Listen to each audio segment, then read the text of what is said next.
जय हिंद, नमस्ते, वेलकम। कैसी है मेरी आर्मी? आई होप आप सब बढ़िया होंगे। और आप लोगों को खैर खुशखबरी तो खैर मिल ही चुकी है। बीएसएफ के फिजिकल का इंतजार आपका था और बीएसएफ के फिजिकल का जो इंतजार है वो खत्म भी हो गया है आपका। और बहुत ही जल्द मतलब 25 दिसंबर से ही आपके मतलब इस 25 दिसंबर से मैंने जो जितने भी एडमिट कार्ड देखे उसमें मुझे शायद सबसे पहले जो फिजिकल स्टार्ट हो रहा है वो आपका 25 दिसंबर से है। तो मान के चलो आज 18 है तो 25 मतलब 5-7 दिन बच्चे को मिले हैं, 7 दिन मिले हैं। और उसके बाद में बच्चे का फिजिकल है। तो आप लोग अवेयर रहें। वैसे तो आपका जो फिजिकल है वो अभी दिसंबर से स्टार्ट होकर मार्च तक होगा, मतलब 3 महीने तक फिजिकल चलेगा। तो रिटर्न की आपको ज़्यादा ऐसा सोचना नहीं है। हाँ, कोई बच्चा जो नया है इस चैनल के ऊपर और जो पर्टिकुलरली बीएसएफ आरओ आरएम की प्रिपरेशन करना चाहता है तो उस बच्चे के लिए मैथ्स का जो कंटेंट है, मैथ्स की प्रैक्टिस क्लासेस हम बहुत जल्दी स्टार्ट करेंगे। हाँ, आप एक काम ये कर सकते हो, जैसे एनडी का जो प्रैक्टिस सेशन है वो हम मंडे से स्टार्ट करेंगे। मंडे को शाम को 8 बजे से स्टार्ट करेंगे। तो अगर आप मतलब उसके साथ में कोलेबरेट करना चाहो, क्योंकि पहले जो हमारे जितने भी बच्चे सेलेक्ट हुए हैं बीएसएफ आरओआरएम में वो एनडीए वाले बैचेस की हुआ करते थे। तो आप अगर एक अच्छे लेवल के साथ में क्वेश्चंस के साथ में जाना चाहो तो मंडे शाम को 8 बजे से आपकी जो प्रैक्टिस की क्लास है वो स्टार्ट होगी।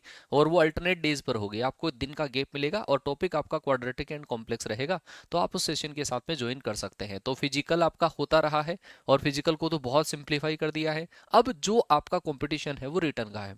तो रिटर्न के अंदर सारे के सारे बच्चे मतलब धूम धड़ाके के साथ उतरेंगे, सबकी तैयारी बढ़िया होगी। और उसके अंदर जिसकी स्पीड वगैरह अच्छे कॉन्सेप्ट होंगे, हो सकता है पेपर का लेवल भी बढ़े। तो पेपर का लेवल अगर बढ़ गया तो उस केस के अंदर फिर आपको दिक्कतों का सामना करना पड़ेगा। खैर, आज के सेशन में हम बात करेंगे कि जो बच्चों का फिजिकल होना है उन बच्चों को कौन कौन से डॉक्यूमेंट्स लेकर जाने हैं, क्योंकि बहुत ज़्यादा बच्चों की क्वेरी आ रही है कि सर कौन कौन से डॉक्यूमेंट्स लेकर जाने हैं, हमारे आधार कार्ड में ये एरर है, हमने जो फिल किया था, फॉर्म फिल किया था उस टाइम पर बहुत सारी एरर थी। तो पहले हम सब की हम बात करेंगे, वीडियो को कंप्लीट देखना, ठीक है जी।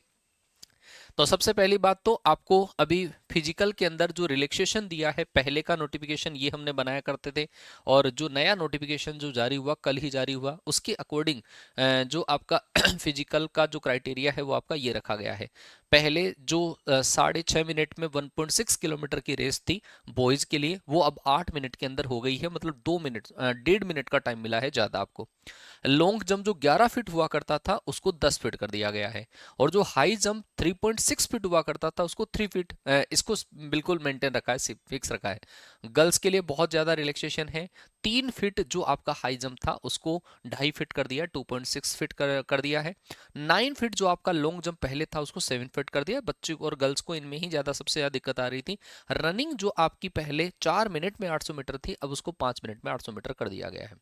तो ये आपके फिजिकल में जो चेंजेस हुआ है वो, हालांकि मैंने इसका अलग से वीडियो भी बना दिया था लेकिन कोई बच्चा अभी भी नहीं देख पाए।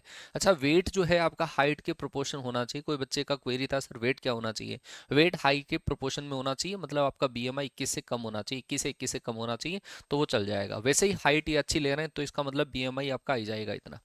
आपका जो एडमिट कार्ड रिलीज हुआ है, आपके एडमिट कार्ड में क्लियरली मेंशंस है रिलेक्शन, सारे जो इंस्ट्रक्शंस हैं एक बार मैं पढ़ के बता देता हूं आपको क्या क्या फॉलो करना है।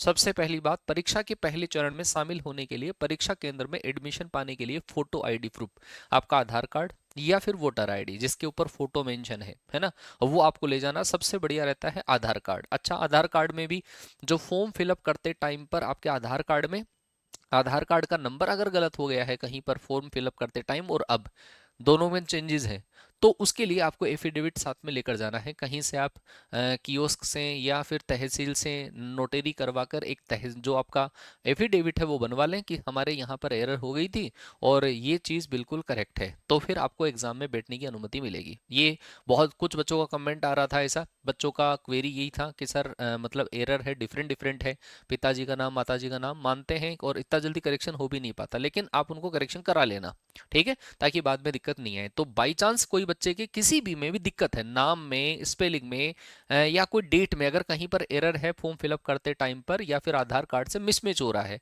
तो आप उसके लिए एक एफिडेविट बनवा लें, उससे आपको कोई दिक्कत नहीं आएगी। दूसरा, आपको शेड्यूल के अनुसार समय पर जितने भी मैंने सारे जो एडमिट कार्ड्स देखे हैं फेज 2 के जो आपके पीईटी पीएसटी के, उसमें सुबह 6 बजे से आपकी मतलब रिपोर्टिंग है, तो सुबह 6 बजे आपको सेंटर पे पहुंच जाना है। तीसरी बात, यात्रा PST physical standard test and physical efficiency test के दौरान व्यक्ति को होने वाले किसी भी नुकसान या चोट या हानि के लिए बीएसएफ जिम्मेदार नहीं है। आपको ट्रेवल के दौरान अगर कुछ हो जाता है, भगवान चाहे ना हो कुछ भी, तो उसके लिए बीएसएफ जिम्मेदार नहीं होगा। तीसरी बात, चौथी बात, उम्मीदवार को सिलेक्शन टेस्ट के लिए अपने खर्च और जोखिम, मतलब जो टीए और डीए है वो आपको जॉब लगने के बाद में मिलेगा। पहले टीए डीए अलाउंस जो है, ट्रेवलिंग अलाउंस, चाहे वो किसी भी कैटेगरी का हो, उस बच्चे को टीए एंड डीए नहीं मिलेगा। ठीक है जी। तो ये है आपके पास फिफ्थ नंबर का, आपको अपना जाति प्रमाण पत्र, ये बहुत इंपॉर्टेंट है भाई, जाति प्रमाण पत्र जो है वो आपको लेके जाना है ना।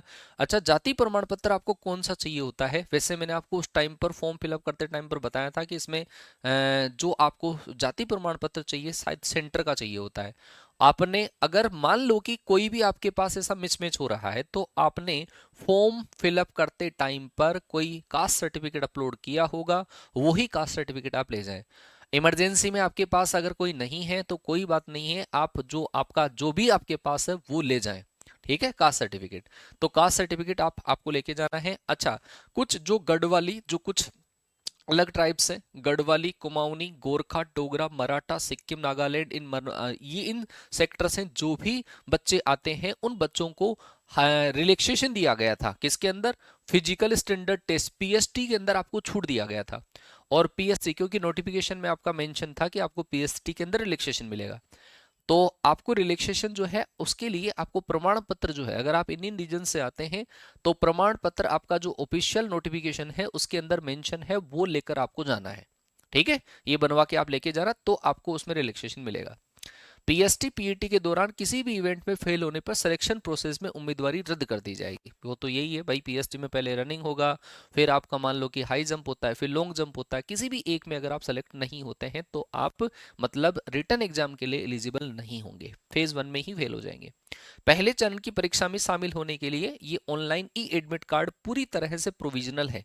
ई एडमिट कार्ड पूरी तरीके से प्रोविजनल है। यदि किसी भी स्टेज पर यह पाया जाता है कि आप किसी भी एलिजिबिलिटी कंडीशन को पूरा नहीं करते हैं, तो ऐसे उम्मीदवार की उम्मीदवारी रद्द की जा सकती है। जो बेटा आपका ई एडमिट कार्ड जो आप लेके जाओगे उसका प्रिंट आउट, वो कलर भी हो सकता है या ब्लैक एंड व्हाइट भी हो सकता है। अगर बस उसके अंदर फोटो जो है वो क्लियरली मेंशन होना चाहिए, क्लियरली विजिबल होना चाहिए। प्रिंट आउट आप ऐसा ही निकलवाओगे, तो कई बार हम बच्चों को राय देते हैं कि बेटा आप कलर प्रिंट आउट ले जाया करो जिसमें क्लियर फोटो आ जाए। तो हार्ड एंड फास्ट नहीं है, बट ब्लैक एंड व्हाइट अगर आप निकलवा रहे हो तो उसमें भी क्लियर फोटो आपका आना चाहिए। ई एडमिट कार्ड आपको लेके जाना है। अगर अगर कहीं पर कैंसिलेशन होता है और ऐसी कैंसिलेशन के खिलाफ कोई अपील नहीं कर सकता। अच्छा, कुछ बच्चों का 2028 लिखा हुआ आ रहा था, है ना, बहुत सारे वीडियोस भी थे कि 2028 में फिजिकल होना है। 2028 वाला फिजिकल मैंने वीडियो के दौरान ही बता दिया था कि वो ग्लिच है और वो हैंड टू हैंड करेक्ट होके आपको थोड़े टाइम बाद में 2026 का, मतलब जो 28 हो गई थी गलती से, वो 26 होकर डाउनलोड हो रहे थे, है ना। तो वो अब आई थिंक उन बच्चों की समस्या नहीं। अब भी अगर किसी बच्चे का एडमिट कार्ड अगर डाउनलोड नहीं हो रहा है तो घबराओ मत, आराम से, कई बार सर्वर पे लोड होता है, ग्लिच होता है तो वो नहीं होता है। और थोड़े टाइम, कोई बच्चा 2 घंटे पहले मुझे मैसेज कर रहा है, सर आप एडमिट कार्ड चेक करिए, और फिर 2 घंटे बाद में बच्चा वापस भेज रहा है कि हाँ सर एडमिट कार्ड अब निकल गया। तो ज़्यादा घबराने की जरूरत नहीं है, ये एडमिट कार्ड आपको मिल ही जाएगा। चलिए, अगर मैं बात करूं किसी भी रूप में सिफारिश करना या बाहरी प्रभाव डालना, अगर आप किसी से अप्रोच लगाते हो ना कि हमारे तो वो ऑफिसर जानकार है, हम इस पीईटी पीएसटी में मतलब थोड़ा सा अप्रोच लगा देते हैं, जेक चेक लगा देते हैं, तो जेक चेक नहीं लगाना है आपको, क्योंकि यहाँ पर पहले ही दे रखा है। अगर ऐसा रिक्रूटमेंट प्रोसेस के अंदर कहीं पर कोई बच्चा पाया जाता है तो उसको डिस्क्वालीफाई कर दिया जाएगा। आगे है, उम्मीदवार को ई एडमिट कार्ड और ऑनलाइन एप्लीकेशन की 2 कॉपी। ई एडमिट कार्ड कौन सा? जो एडमिट कार्ड आपको अभी मिल रहा है। ऑनलाइन एप्लीकेशन कौन सा? जो आपने फॉर्म फिलअप करते टाइम पर प्रिंट आउट निकाला था। तो भाई डॉक्यूमेंट्स आपके पास कौन कौन से हो गए? एक तो आपका ई एडमिट कार्ड हो गया, एक आपका ऑनलाइन एप्लीकेशन हो गया, जो फॉर्म फिलअप करते टाइम पर आपने निकाला था उसका प्रिंट आउट आपको निकालना है और उनकी 2 कॉपी लेके जानी है। इसी के साथ में एक आपको लाना है क्या? आधार कार्ड लेके जाना है, और आधार कार्ड के साथ में ही आपको कास्ट सर्टिफिकेट जो है उसकी जरूरत पड़ेगी। बस इसके अलावा आपको 4 डॉक्यूमेंट्स के अलावा आपको कुछ भी नहीं लेके जाना है। ठीक है, आधार, कास्ट सर्टिफिकेट, और अगर कोई बच्चा हिमाचल या फिर जो मैंने कास्ट बताई, ट्राइब्स बताई, उनके बीच में अगर कहीं आता है तो पीएसटी रिलैक्सेशन के लिए अलग से प्रमाण पत्र आपको बनाने की जरूरत होगी, वो लेके जाना है।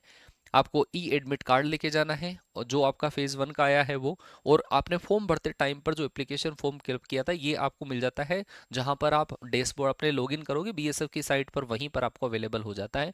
वहां से या पहले आपने प्रिंट आउट निकाल रखा होगा, सेव कर रखा होगा, आप उसका एप्लीकेशन ऑनलाइन एप्लीकेशन फॉर्म ले जाएं। तो आपको ये डॉक्यूमेंट्स ले जाना। इसके अलावा अगर कहीं पर मिसमैच हो रहा है आपका आधार कार्ड में, कोई डॉक्यूमेंट्स में ऐसा, आधार 12th क्लास की 10th क्लास की मार्कशीट ओरिजिनल ले जाना ये जरूरी नहीं है, वो डीवी के टाइम पर आपका काम में आएगा। तो मैंने आपको कंप्लीट इन्फॉर्मेशन दे दी है। अगर कहीं पर, मुझे पता है आप डाउट यही करोगे कि सर इसमें मिसमैच है, आधार कार्ड में अलग है उसमें अलग है, क्योंकि एयरफोर्स हमारे सारे अधिकतर बच्चे ऐसे हैं, कहीं ना कहीं मिस्टेक कर ही देते हैं फॉर्म फिलअप के टाइम पर। तो अगर कहीं मिसमैच है आप एफिडेविट बना लो, ठीक है, मुझे वापस मत पूछना, एफिडेविट बना लो कहीं पर भी अगर कोई एरर है तो या तो वो एरर रेक्टिफाई हो जाए, नहीं तो फिर एफिडेविट जो है आपका वो चेक करा देना, और फिर आने वाले टाइम में जैसे आपका रिटर्न एग्जामिनेशन हो या डीवी हो उस टाइम पर आप उसको वापस सबमिट करवा देना जो ओरिजिनल है, जो आपका करेक्शन के बाद में आया है। तो आई थिंक मैंने जो इन्फॉर्मेशन आपको दी है वो आप लोगों के लिए सफिशिएंट है। बीएसएफ की प्रिपरेशन कर रहे हो तो मैथ्स के लिए डरना मत, क्योंकि उन बच्चों के लिए हमारी स्पेशल क्लासेस यूट्यूब के ऊपर आएगी, तो आप बने रहिए। साथ में ही कोई बच्चा कंप्लीट सिलेबस अगर चाहता है तो उस बच्चे के लिए कैडेट डिफेंस एकेडमी के एप्लीकेशन पर कर्मा बेच अवेलेबल है, सारे सब्जेक्ट उसके अंदर अवेलेबल है, math physics English chemistry GK GS सारे के सारे अवेलेबल हैं, और सिलेबस ऑलमोस्ट आपका 60-70% तो हो चुका है, और आने वाले टाइम पर हो जाएगा। आपको रिकॉर्डेड क्लासेस उस बैचेज की अवेलेबल हो जाएगी, साथ में ही पीडीएफ, कोई टेस्ट वगैरह सारी चीज़ें जो आपको सिस्टमेटिक वहाँ पे अवेलेबल हो जाएगी। तो ऐसे ही सेशन के साथ में आपसे और मुलाकात होती रहेगी, तब तक के लिए टाटा बाय बाय, जय हिंद, वंदे मातरम।